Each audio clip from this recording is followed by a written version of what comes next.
They taught us to have a journal, take it everywhere with us, and if you get an idea or a thought, write it down. And so that can be for storytelling, absolutely, but it can also be a way to sort of work out who you are and where you are in the world. Hello, everyone, and welcome to One Story Building, where we experience the stories that happen all the time, every day. Today's guest is writer, teacher, and somebody with two letters for their name, so you know that they're a legitimate author. It is A.R. Levett, or Andrew Levett. Andrew Levett, welcome to One Story Building. Oh, thanks. Thanks for having me. It is my absolute pleasure to have you. Andrew, it is. All right.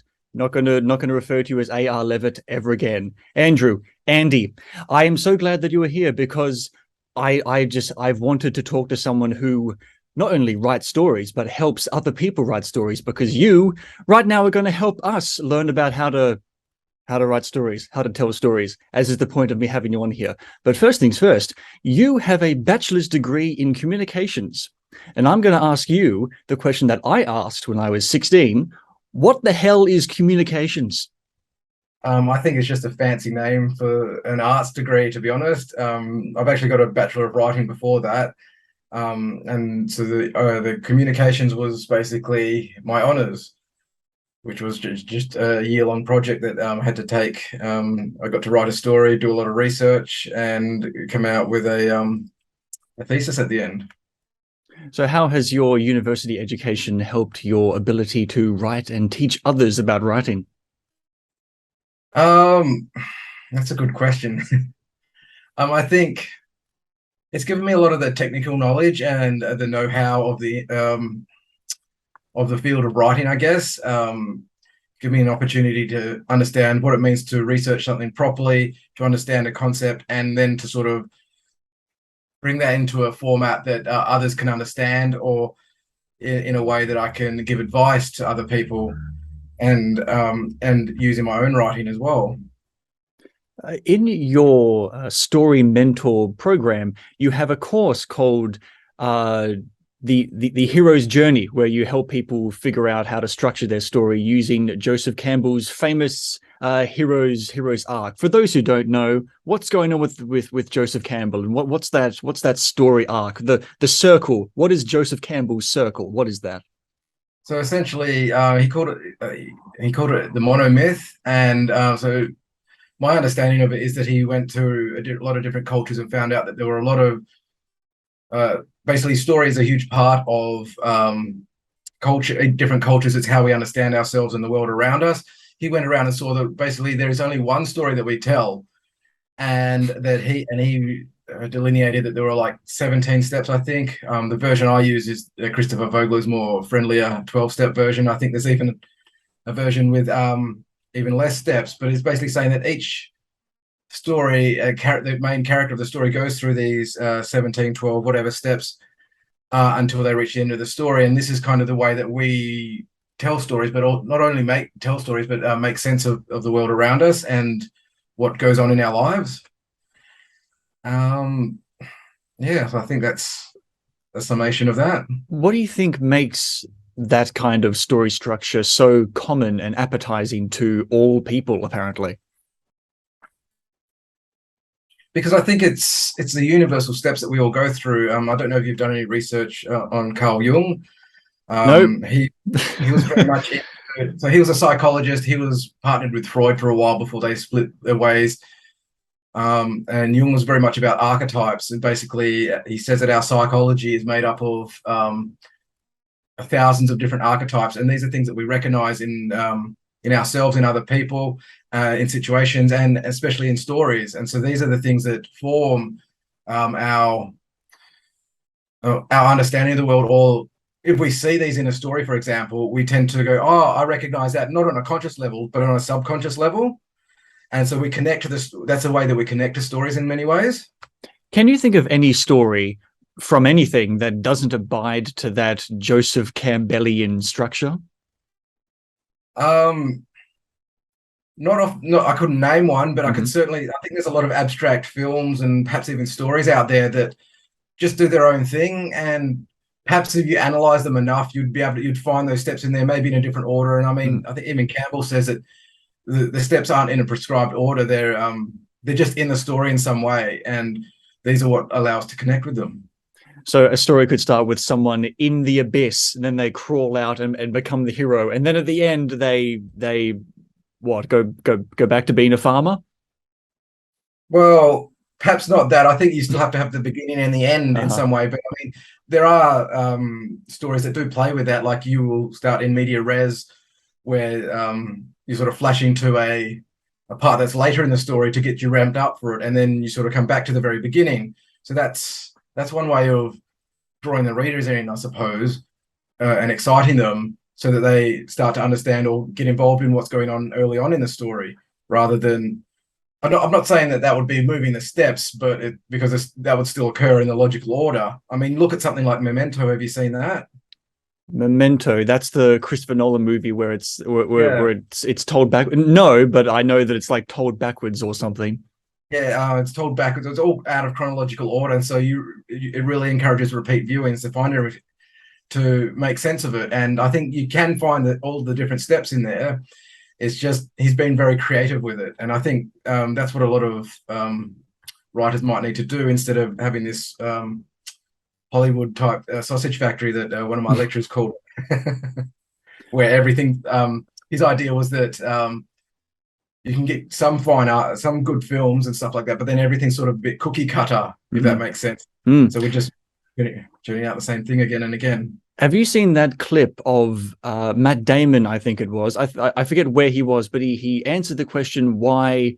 I forget the exact question, but it was like, why are so many movies crap nowadays? And he said, because of streaming services, people don't buy movies twice, because originally you would buy the seat at the cinema and then you would buy the video or the DVD. But now, since everything's full and complete and streamed to you immediately, they have to get an audience immediately, so they have to sell something that they know is going to sell. Do you think that's maybe the death knell of stories for the future, streaming services? I don't think that it's a death knell for storytelling. I think as long as we exist, we're going to be telling stories in whatever form it is, maybe in the existing forms that we're looking at now, like movies and books and so on and so forth. But I think telling stories is very much a human need. Yes, I don't really know what to sort of say about streaming services. I only sort of try to get into things that grab my attention, and I know that there's a lot of content out there that they're just creating a lot of content for content's sake. And maybe I didn't see that video that you mentioned. But I do feel that, there is a trend, and I think it's not just in storytelling, but it's in all sorts of industries, where we just get to a point where we're just trying to churn out new material. Whether it's any good or not is really irrelevant from that perspective, at least. I don't know whether that's answered your question or I've gone off on a weird tangent. No, it's like I think certain companies that make stories, make content like that, know that they have some kind of legacy audience. I think Marvel is a lot like that. They're just going to keep making more stuff, not because they know it's good or that they know that the audience thinks or doesn't think that it is good. They just know that they have gripped this audience and they have to keep watching it just out of a habit, unfortunately.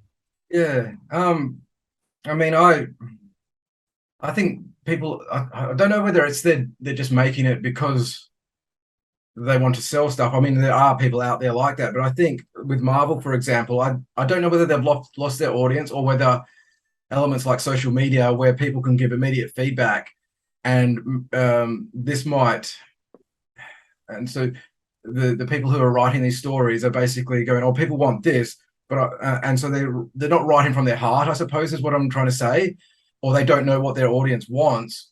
And I think that's an important thing. You need to write something that's important to you. And then the audience will come to that, rather than writing for your audience. And it's kind of pandering to what they want. If you give everybody what they want all the time, they're going to get a bit sick of it, and they're going to see those elements that are like cookie cutter, like I said before. And I think, if you write something important, that will draw audiences regardless. I mean, it's not going to have the same It won't be like clickbait sort of material on social media, for example. But if enough people start talking about it, people will come to the good film or the good book or whatever it is. Well, you are the story mentor, so please tell us, how does someone write something important and from the heart? I think that's a good question. I think when you write, and I know when I write, I try to write something that I feel rather than something that just an idea that comes to me, if that makes sense. Like obviously an idea might inspire me, and so that'll get my heart racing, or it'll thrill me on some sort of physical level. I forget who mentioned it. But it's called writing from the body, I think. And so if you're writing from the body, that's more honest than if you're writing from your brain. That might sound a bit weird, because Like obviously you're writing something visceral and sort of like something that you feel in your bones, not like a neat idea that you think might work out. Something that you feel, not a thing that you think, possibly. Yeah, I mean, ultimately, that's something that I teach in my writing course, is that you want to connect with your reader on an emotional level rather than an intellectual level. If you can connect on the emotional level, then you're able to connect to that intellectual level. But if you just go for the intellect, you're not gonna, it's not gonna be as powerful as it might have otherwise been. And I think, go with what comes from your heart, what makes you want to write, rather than just writing for the sake of writing, or because you want to be a big writer or big name or best-selling author or whatever it happens to be. In your plotting your novel course, you help people establish and organize their stories using 26 different elements needed to plot an engaging story. Can you extremely quickly go through all of those 26 elements right now? Go. Off the top of my head, no. But ultimately, it's sort of based a bit on the work of John Truby from, I think his book was published in 2007. I think he's got 22 steps to becoming a master storyteller or something like The Anatomy of Story. That's what it's called. And I sort of studied that, and I found that was very useful for writing the second book in my trilogy or series, I suppose. And so I took it apart, and I saw that there were other steps in there that perhaps he'd missed out, and I tried to implement those in there. So there's things like your story opening, your the backstory, and that's an important element, because a lot of people a lot of beginner writers will start with delivering that backstory in the first chapter, and one of the best things to do is to hook the reader in that first chapter, and after that, then you can start seeding in the backstory rather than giving it to the reader all at the same time. But I mean, obviously, as a writer, these are things that you need to know about this character. So a lot of beginner writers don't understand that so much of what you write in the beginning is just there to inform you about the story, and that the process of writing the story sort of comes after you start to get to know these characters, what's happened to them, and how you get to them. And I'm not saying that that's the only way to write the story. I mean, I'm a very messy writer. Very much. Have you heard of pantsing versus plotting? I have, yes. Thanks to episode 5 of this. Yeah, but yes. But what is pantsing and what is plotting, for those who don't know? Pantsing, or some people also call it gardening or discovery writer. I think Brandis Sanderson calls it a discovery writer. It's basically you start writing wherever you get that moment of inspiration. You start writing, and you go on from there and figure out what the story is as you write it. Whereas versus a plotter is somebody who is basically, they need to know everything that happens in the story before they start writing it. And I'm very much in the pantser camp, but I definitely acknowledge the need for planning or plotting, because you can have all of these ideas in your head and on your page and even in different documents and stuff like that, but you need to be able to sort of understand how they all fit together in an interesting, entertaining, and cohesive way. That's ultimately what that plotting your novel course is about. It's about writing a cohesive or an organic story. So everything in the story, so that everything you've got in your story is important to it or necessary. And so you cut away the chaff. And is that the right word? Cut away the chaff. Is it wheat from the chaff or weak from the chaff? I don't know phrases. Yeah, I don't know that one either, but basically you're cutting away anything that's not necessary to the story and maybe adding a few things that do need to be in there. Like there's things like determining the protagonist, the different types of characters, what all the different hurdles that the protagonist is overcoming, the climax, the self-revelation. And that's a very important thing that John Truby taught me, is that good stories are about character, basically, or characters in conflict. That's what I say all good stories are about.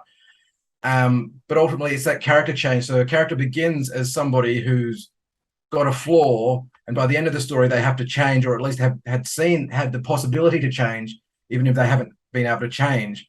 That's where you would sort of get that like a negative ending story, or if that makes sense. So rather than a happy ending, you have a more down-to-earth story, perhaps. My next question actually was, what do you think is the core element of stories and storytelling? But you may have just answered it right there. Is it character? Is character the core of every story? I think characters and conflict, yeah, absolutely. Because as a writer, I like good plots, interesting plots that give me lots of different twists and turns and stuff like that. And one of the hardest things that I've found as a writer to develop is that character arc, and getting it so that the reader can relate to the character. And ultimately, when we think of the good stories that we love, what do we love about them? We love the characters, or we connect with the characters in the situation that they're in, rather than just what's going on in the plot. The plot, I mean, I'm not saying that plot isn't important or important to story, but I think what we come to stories for is characters we can relate to or empathize with in some way. How would you mentor someone's story to make their characters as human as possible, for lack of a better word? Not necessarily relatable, but enticing, for lack of a better word. Yeah, I think the most important thing is to ensure that they're flawed in some way, that they've got they don't have to be likable. Like Breaking Bad is a fantastic example of that. Walter White is not a likable character. And it's interesting watching that different times, because I've had different outlooks on that character as I've watched it. And so I think that's a great story there and a great technique. But going back to what I was trying to say, what was the question again? What's a way to make a character engaging? I think engaging is a better word. Not even relatable or more human, but engaging. What's the ways to make a character engaging? Yeah, so that's why I went to Breaking Bad. So make sure that they're flawed. So Walter White has this deep flaw that he wants to make something for himself, and he's going to do whatever it takes to get there. And I think a lot of good characters are like that. I'm not saying that they have to be as nasty as Walter White, but if we're going to relate to a character, they have to have a goal, and there has to be a flaw that prevents them from obtaining that straight away. So if we decide I always give a bad example of if we go to the shops, it's not really much of a story, is it? But we have to make a plan and everything like that.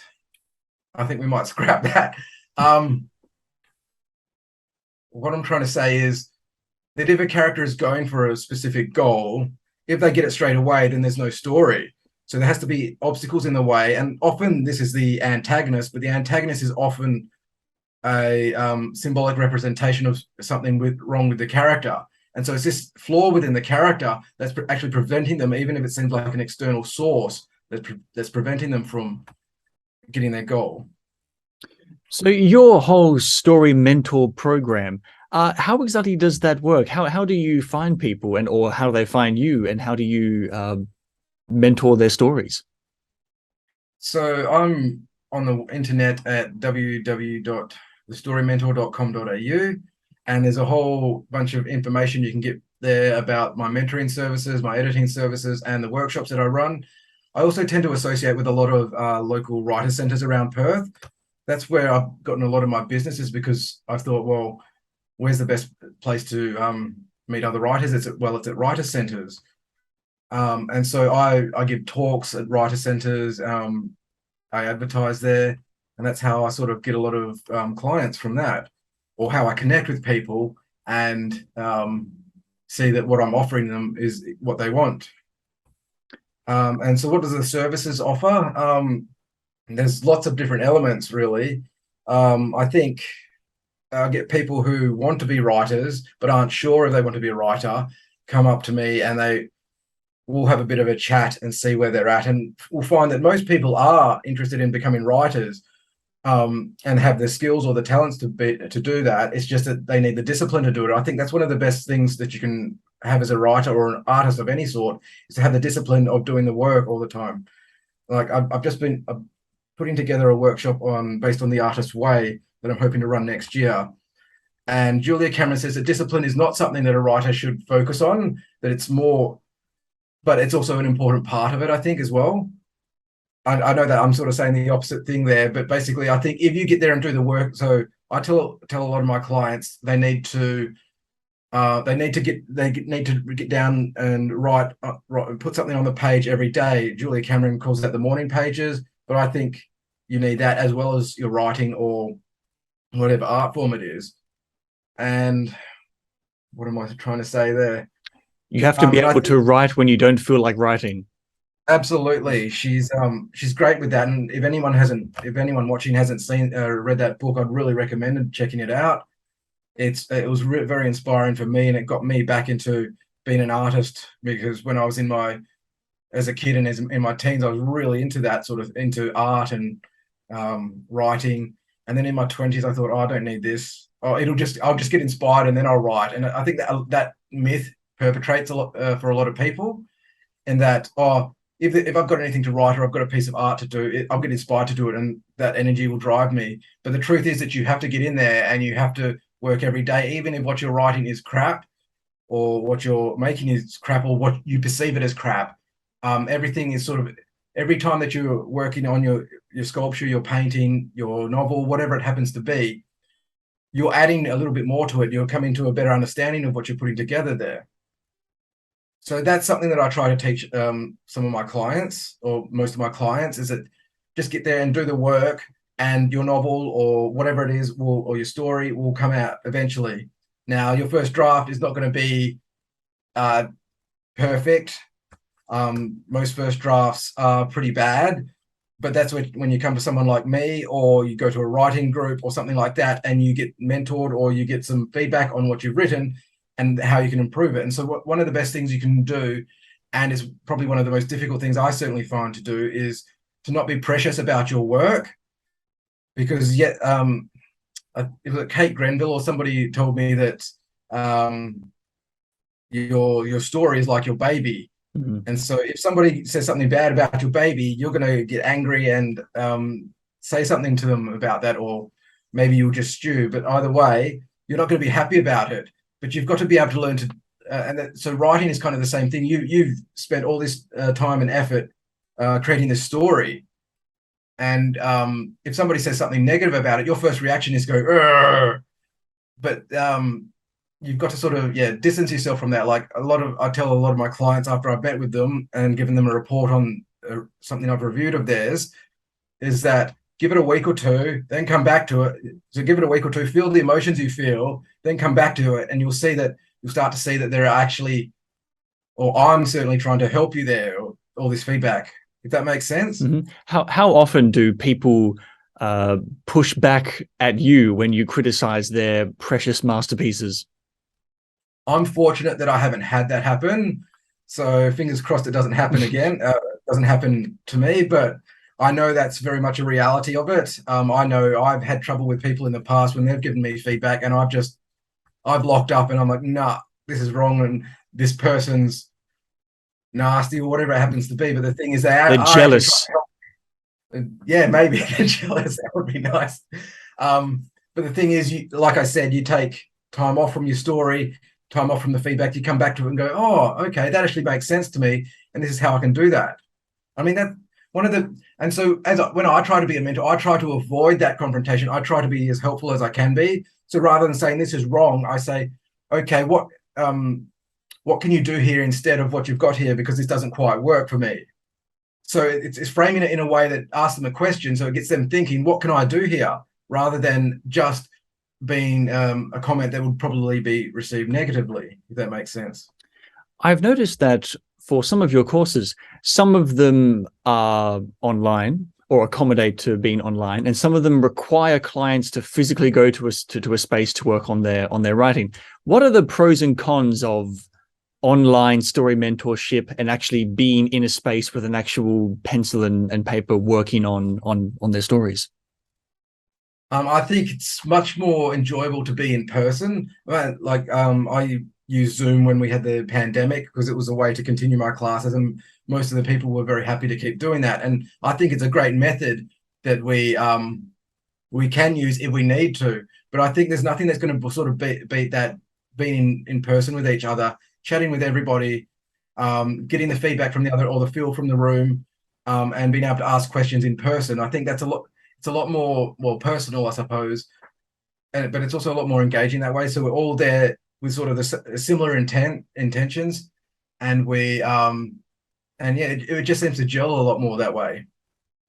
So after all of your years of helping people write better, what is your opinion on the importance of effective writing? Not necessarily someone wanting to write a novel, but how important do you think it is for someone to be able to write well in the world?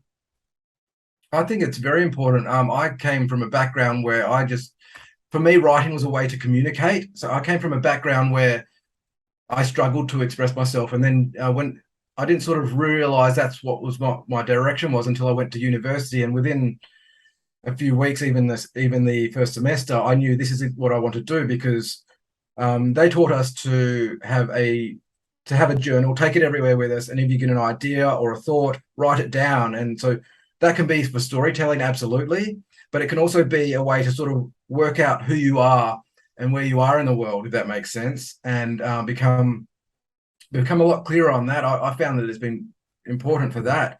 And so learning to write or communicate effectively is probably one of the most important things a person can do if expressing themselves is something that's important to them. Mm-hmm. Multiple times I've recommended on this and just to friends in my personal life to start journaling, because it really clarifies what's going on in your world instead of it just being this weird, vague, dark cloud feeling in your head. The ability to put it down into text, it doesn't solve the problem, but it just allows you to grasp it a little bit more. Absolutely. And I mean, I certainly found as I was like writing my morning pages, which Julia Cameron says to do, when you're just writing what's in your head, you're purging what's in your head so that you can then start your real creative work. I'll repeat a lot of things, but then by repeating that, I come to it with over time, it becomes a different perspective, and I come to learn more about the situation and interpret it in different ways. I have some pretty smart friends that surprisingly use abbreviations like lol and soz and use emojis all the time, and it worries me a little bit. But do you think that our tendency to abbreviate things like that, or use pictures or just like a thumbs up instead of commenting on things with sentences, do you think that is legitimately damaging our ability to communicate? I think it's just a sign of the times, and I think we live in a society that's very much time poor, and so a thumbs up, for example, or a LOL or lol or whatever you want to call it, is a quick way to express ourselves in many ways. So I think it's just a different way of expressing ourselves. But I think when it comes to storytelling or engaging in a story, those sort of things aren't really there. I mean, I don't know or haven't experienced any stories where I see those things, unless it's somebody communicating via text or on social media, that sort of thing. Mm-hmm. I don't think you can tell a story through that. I think it's just indicative of our time poor culture, and a way to allow us to express ourselves quickly. You have stated that there are some therapeutic benefits to writing. What are these therapeutic benefits of writing? I think that goes back to what I was saying before, in that it's very much about expressing yourself and finding yourself through your writing. That storytelling as a medium is quite healing in itself. Like, I mean, at its very basic core, in a story, a protagonist will overcome a problem, and if it's a good story, we'll have a self-revelation. Oh, I could use that in my life in some way to overcome a similar situation. But I think it goes a little bit deeper in that, yeah, it's about expressing things like in my research that I did for my PhD and my honors. What did I find? I have to remember all the way back then. I found that basically, I think the act of writing is very cathartic in many ways, and in just trying to overcome a problem in our life, even if we do it inadvertently. That process of writing, of getting stuff down on the page, is a way to work through it. And that seeing characters overcome problems very much allows us to see ourselves in a similar situation, if that makes sense. Mm-hmm, mm-hmm. Yeah, that's the power of stories. You can get advice from fictional people, and you can see them as mentors, a story mentor, if you will, to help Absolutely. you make the right decisions in your own in your own life, hopefully. And you've got to think about it, that it's an author has come to the page, or whatever medium that they're using, an artist is using, and they've put thought into what message they're trying to convey in this artwork or this story that they're telling. So it's not like you're learning from fictional characters, you're learning from people who have had real world experience that have fictionalized this in many ways. And that's another thing that I learned in my research, is that, and it goes back to what I was saying about the intellectual versus the emotional level of touching a reader, and that at a emotional level or at a fictional level, we're more likely to take that in instead of somebody saying to us, "Oh, go and do that."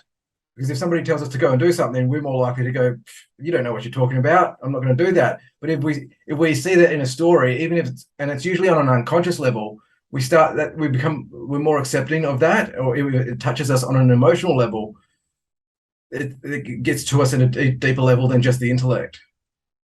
So how does one go about submitting their script, movie script, play, poem to you for your cold analysis? Simply, usually send me an email, let me know what you're working on, what you would like some help with, and then we can sort of go from there. We usually tee up a meeting to have a discussion about it. The manuscript's handed over, and I go home and I edit it or review it, depending on what service you're looking for. And I'll do up a report for that and come back to you, say, let's have another meeting, and I'll let the person know what I think works, what doesn't work, and how, and maybe give some suggestions of how you can make those things that don't work, and that sort of thing, or any directions that you could go in, or any particular aspects of the writing process that you might need some help with. And basically, I'm here to sort of guide you on that process. Have you come across many common themes or common problems that writers have when they submit to you? Like what's very often the first couple of things that you see where you go, this again, this is where I'm going to have to fiddle a little bit? I think a lot of people don't understand the concept of show don't tell. I think that they come to the story, go, I've got a good story to tell, and that's exactly what they do. They tell it. They say this happened, then this happened, then this happened. But if you want to show, you need to get into the experience of the characters that you're following as a writer, or sorry, as a reader as well as a writer. And I think bringing those vivid details in your story makes it much more powerful. And every time that I've taught somebody that, their writing just improves immensely and it becomes much more vivid and engaging. I recently had one of my clients publish a book, and it was on the Dimix's top 10 best-selling list for a month or so. It was Under a Venice Moon or something like that by Margaret Cameron. It's a fantastic memoir/history book about what's going on in Venice and her experiences there. And she came to me, and her writing was very good, but she came from a academic background. And having been in an academic background myself, I understand that you've got to write in certain ways, but writing fiction is different from writing academia.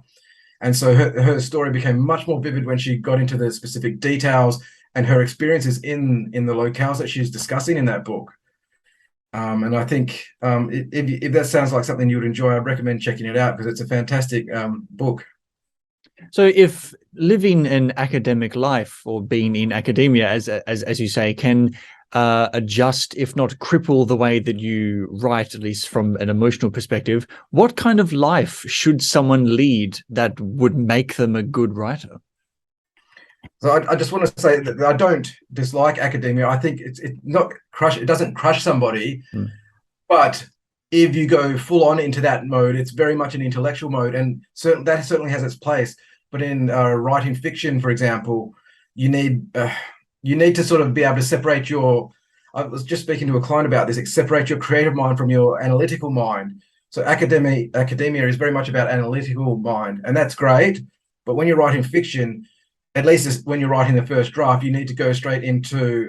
You need to be in that childlike creative space and just be yourself and get whatever is on the page and not analyze it, because the more you analyze your work in that beginning stage, you tend to cripple it more than it would be if you just let yourself play, I think, which is a term that Julia Cameron uses, or a lot of authors use.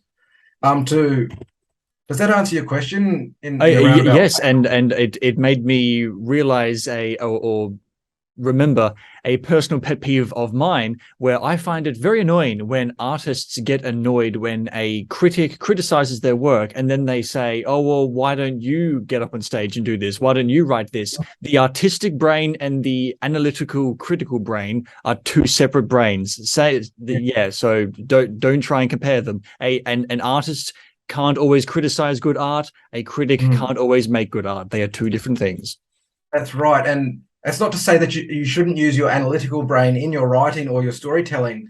There is a stage during the revision stage where that needs to come in, and that's where all the stuff, for example, that I learned at university or that you'd learn from books or in my workshops, that comes in where you start to apply structure to your story.